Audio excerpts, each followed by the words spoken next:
Hello साथियों, नमस्कार। आप सभी का स्वागत है fact Hindi by Manoj Yadav YouTube channel पर। आज यहाँ पर साथियों हम लोग जानने वाले हैं बौद्ध धर्म के बारे में और महात्मा बुद्ध के बारे में। तो चलिए सबसे इम्पोर्टेंट फैक्ट आपके सामने रखते हैं महात्मा बुद्ध जी के बारे में। अगर आप चैनल पर नए आए हैं तो प्लीज चैनल को सब्सक्राइब कर लीजिए, शेयर करिए और अगर वीडियो अच्छा लगे तो लाइक करना मत भूलिए। आपको इसी तरीके से मिलते रहेंगे नए नए फैक्ट जानकारी के लिए। आप चैनल को सब्सक्राइब करना मत भूलिए।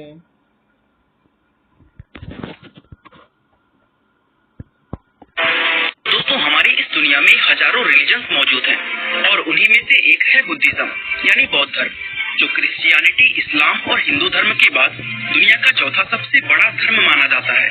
दरअसल बौद्ध धर्म दुनिया के सबसे पुराने धर्मों में से एक है, जो आज से करीब 2500 साल पहले गौतम बुद्ध के द्वारा भारत में शुरू किया गया था और आज दुनिया की 7% से ज्यादा आबादी यानी करीब 54 करोड़ लोग इस धर्म को फॉलो करते हैं।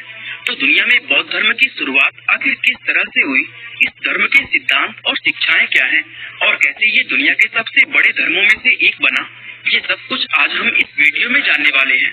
तो चलिए अब वीडियो को शुरू करते हैं।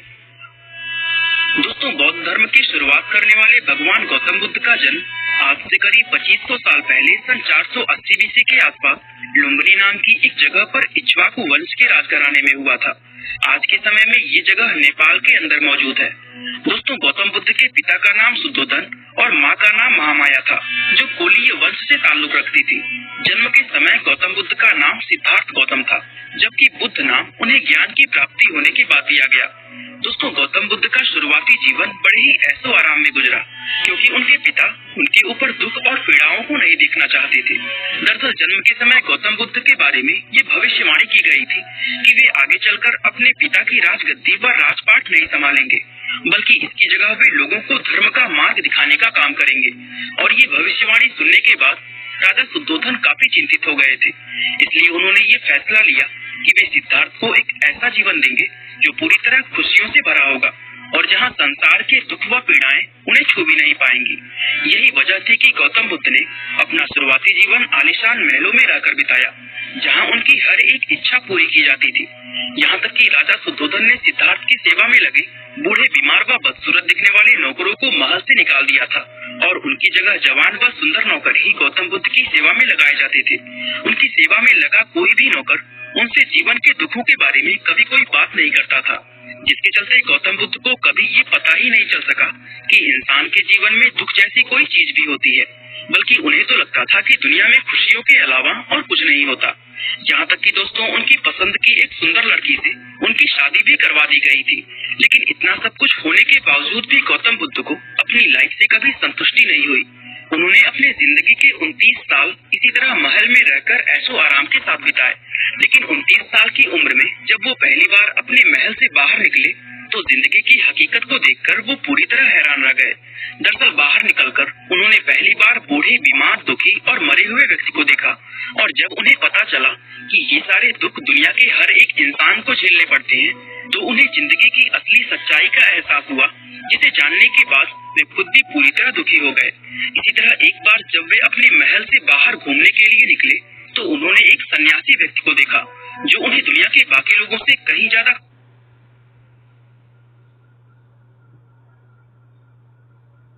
मनीव्यू से 5 लाख तक का लोन मिनटों में, और जो मंगे वो करें। Download the MoneyView app now.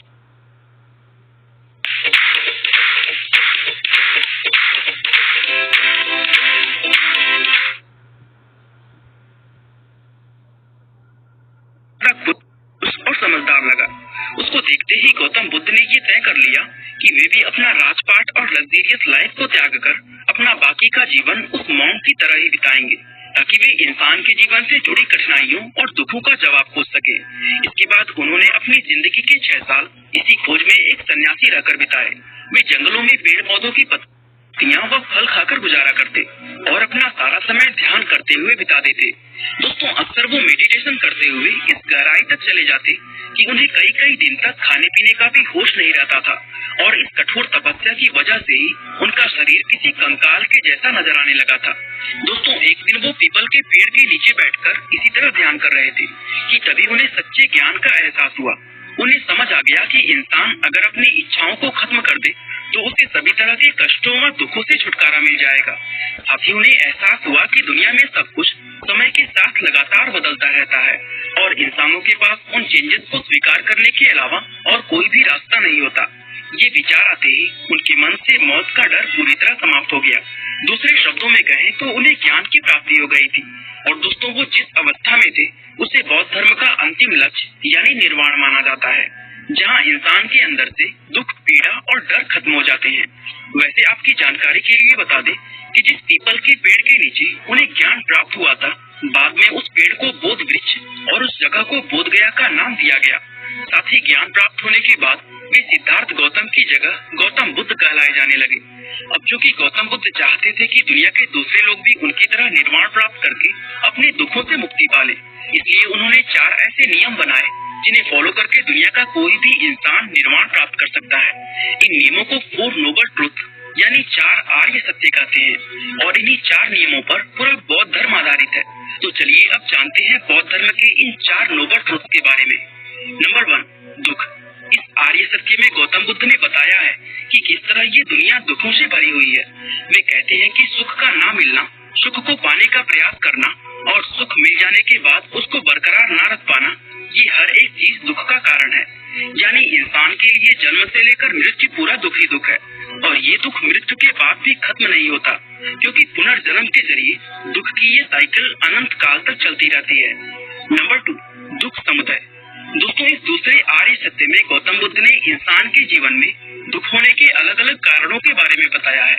यहाँ उन्होंने कर्म, इच्छा और मोह को इंसान के दुखों का प्रमुख कारण माना है। नंबर 3, दुख निरोध। दोस्तों, इस तीसरे आर्य सत्य में गौतम बुद्ध ने बताया है कि इंसान के दुखों का अंत संभव है, क्योंकि दुनिया में मिलने वाले दुखों का कारण इंसान खुद ही होता है। इसलिए इंसान अगर चाहे तो वो भी गौतम बुद्ध की तरह अपने इन दुखों को हमेशा के लिए खत्म कर सकता है। नंबर 4, दुख निरोध मार्ग। दोस्तों, गौतम बुद्ध ने इस चौथे और आखिरी आर्य सत्य में एक ऐसे रास्ते को बताया है जिस पर चलकर कोई भी व्यक्ति अपने दुखों से हमेशा के लिए छुटकारा पा सकता है। उनके द्वारा बताए गए इस रास्ते को द नोबल 8-फोल्ड पाथ या कहें अष्टांगिक मार्ग का नाम दिया गया है। इस मार्ग में 8 अलग अलग सीढ़ियां हैं जिन पर चलकर दुखों से मुक्ति प्राप्ति की जा सकती है। और दोस्तों, ये अष्टांगिक मार्ग कुछ इस प्रकार है। चारों आर्य सत्य में पूरी तरह विश्वास करना, अपने मानसिक और नैतिक विकास का संकल्प लेना, नेगेटिव और नुकसान पहुंचाने वाली बातें और झूठ ना बोलना, कोई भी ऐसा कर्म ना करना जिससे किसी को नुकसान पहुंचे, दूसरों को नुकसान पहुंचाने वाला व्यापार ना करना, खुद को सुधारने की कोशिश करना, वर्तमान के हर एक पल में पूरी तरह सचेत रहना और एक समय में सिर्फ एक ही चीज पर ध्यान लगाना। दोस्तों, गौतम बुद्ध कहते हैं कि अगर कोई व्यक्ति सही ढंग से उनके बताए इस अष्टांगिक मार्ग पर चले तो वो भी उन्हीं की तरह अपने सभी दुखों से हमेशा के लिए निजात पा सकता है। बौद्ध धर्म में इन 4 आर्य सत्य और अष्टांगिक मार्ग के अलावा और भी कई बुनियादी आस्थाएं हैं जिनका इस धर्म में काफी ज्यादा महत्व है। दोस्तों, गौतम बुद्ध निर्वाण हासिल करने के बाद 45 साल तक जीवित रहे थे और ये 45 साल उन्होंने भारतीय उपमहाद्वीप में इधर उधर घूमकर अपनी शिक्षाएं दी है। समय के साथ धीरे धीरे लोग उनके फॉलोअर्स बनते गए और इस तरह दुनिया में बौद्ध धर्म की शुरुआत हो गई। सन 400 BC में जब गौतम बुद्ध का देहांत हो गया तो उनके फॉलोअर्स ने बौद्ध धर्म को दुनिया के अलग अलग हिस्सों में फैलाना शुरू कर दिया और देखते ही देखते ये धर्म पूरे एशिया में फैल गया। खासतौर से ईस्ट और साउथ ईस्ट एशिया के अंदर बौद्ध धर्म ने अपनी सबसे मजबूत पकड़ बनाई है। दोस्तों, बौद्ध धर्म एक ऐसा धर्म है जिसे अलग अलग लोग अपनी अलग अलग परिस्थितियों के अनुसार अपने खुद के हिसाब से फॉलो कर सकते हैं। यही वजह है कि आज दुनिया में हमें अलग अलग जगहों पर कई अलग अलग तरह के बौद्ध धर्म देखने को मिलते हैं, लेकिन उन सभी को इस धर्म की 2 मुख्य शाखाएं थेरवाद और महायान में बांटा जाता है। दोस्तों, थेरवाद बौद्ध धर्म की सबसे पुरानी शाखा है जिसमें पाली भाषा में लिखे हुए प्राचीन धार्मिक ग्रंथों का पालन होता है। इस बौद्ध धर्म के फॉलोअर्स महात्मा बुद्ध को देवता नहीं बल्कि एक महापुरुष मानते हैं। यहाँ तक कि इनके धार्मिक समारोहों में बौद्ध पूजा भी नहीं होती है। थेरवाद मुख्य रूप से श्रीलंका, बर्मा, कंबोडिया, वियतनाम और लाओस जैसे देशों में फॉलो किया जाता है। वही महायान बौद्ध धर्म की अगर बात करें तो इसके फॉलोअर्स मानते हैं कि दुनिया के ज्यादातर लोगों के लिए निर्वाण मार्ग को अकेले प्राप्त करना संभव नहीं है और उन्हें इस कार्य में सहायता की जरूरत होती है। महायान शाखा में प्रेरणा और सहायता के लिए बोधिसत्वों को माना जाता है और बोधिसत्व वे लोग होते हैं जो निर्वाण पा चुके होते हैं। बौद्ध धर्म की ये शाखा मुख्य रूप से चीन, Japan, Korea, Taiwan, Tibet, Bhutan, Mongolia और सिंगापुर आदि देशों में देखने को मिलती है। दोस्तों, तिब्बती बौद्ध धर्म में गुरुओं का बहुत महत्व होता है, जहाँ उन्हें लामा कहकर बुलाते हैं। और दलाई लामा का नाम आपने सुना ही होगा, जो कि तिब्बती बौद्ध धर्म के लीडर हैं। बाकी दोस्तों, आज के लिए बस इतना ही। तो दोस्तों, अगर आपको ये वीडियो अच्छा लगा तो कमेंट जरूर करना और वीडियो को लाइक, शेयर और चैनल को सब्सक्राइब करना बिल्कुल ना भूलना। आपका